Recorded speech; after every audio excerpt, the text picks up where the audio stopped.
चांदी ने इस साल निवेशकों को कभी रिकॉर्ड तेजी दिखाई तो कभी तेज गिरावट से चौंकाया।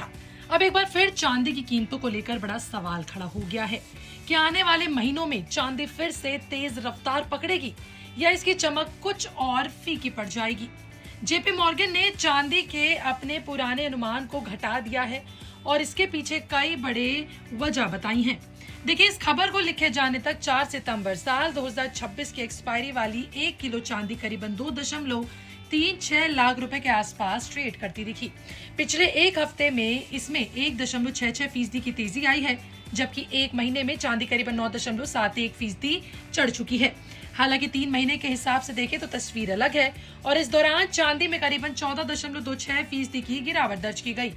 यानी छोटी अवधि में तेजी के बावजूद चांदी अभी भी काफी उतार चढ़ाव वाले दौर से गुजर रही है। अब सवाल है कि जेपी मॉर्गन ने चांदी का अनुमान क्यों घटाया है।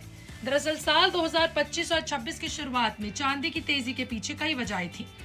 भौतिक बाजार में चांदी की उपलब्धता सीमित थी और इसी दौरान सोने की कीमतों में भी जोरदार तेजी देखने को मिली।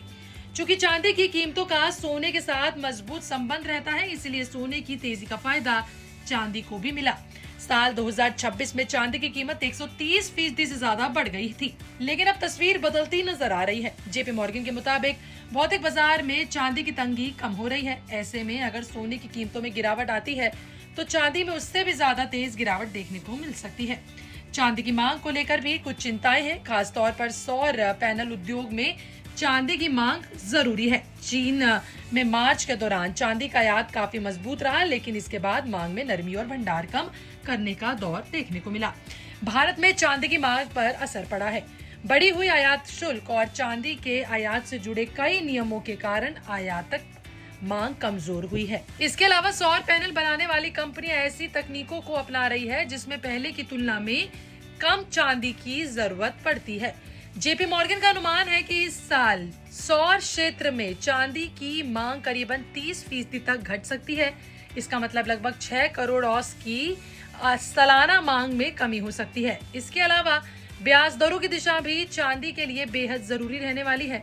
अगर अमेरिकी फेडरल रिजर्व और दूसरे केंद्रीय बैंक ब्याज दरों को ऊंचा रखते हैं या दरों में बढ़ोतरी का रुख अपनाते हैं तो चांदी जैसे ऐसे निवेश जिसमें नियमित ब्याज नहीं मिलता, उनकी मांग पर दबाव पड़ सकता है। जेपी मॉर्गन के मुताबिक सोने और चांदी की बीच कीमत का अनुपात भी सामान्य होने की दिशा में बढ़ सकता है। साल 2026 की शुरुआत में यह अनुपात 45 से नीचे चला गया था, लेकिन अब करीबन 70 के आसपास लौट आया है। अनुमान है कि साल 2027 में यह अनुपात करीबन 75 तक पहुंच सकता है।